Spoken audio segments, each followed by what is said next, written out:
As all of us know, IQOO 12 is a phone with great specifications, which is the reason why most of the YouTubers are recommending to buy this phone. But in this video, I'll show you two serious problems of this phone, after which you should decide whether this phone is good or not.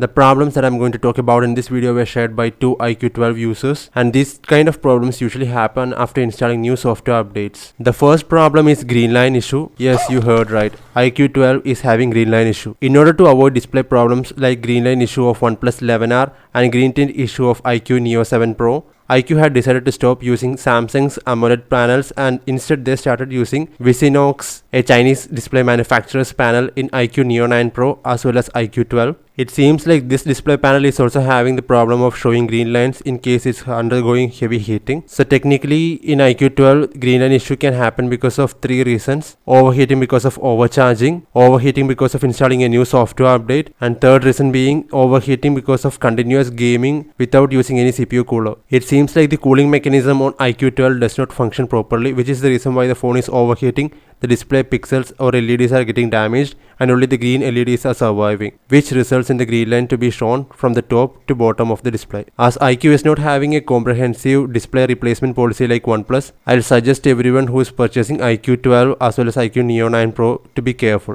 The second serious problem is hanging issue as well as touch unresponsiveness. A phone like IQOO 12 that comes with Snapdragon 8 Gen 3 processor and a dedicated gaming CPU should never have any hanging or heating or any kind of lagging issues, but it seems like Android 14 or maybe IQOO's itself FunTouch operating system is having loads of bugs, because of which the CPU is getting bottlenecked and hanging as well as lagging is shown. As of now, we will have to think that the hanging issues are because of software, so maybe future software updates will fix this issue. But then there can be the problem of green line from overheating because of installing new software update. Apart from these problems, nothing else have been reported so far, and I really do accept the fact that the phone's performance is really great, and also the camera performance of this phone is superb. However, the phone will become overheated when you're gaming for long as well as using camera for long, so that can be a big concern. And that raises the question, is this phone really value for money? So finally, mention your thoughts in the comment section and let me see what you think.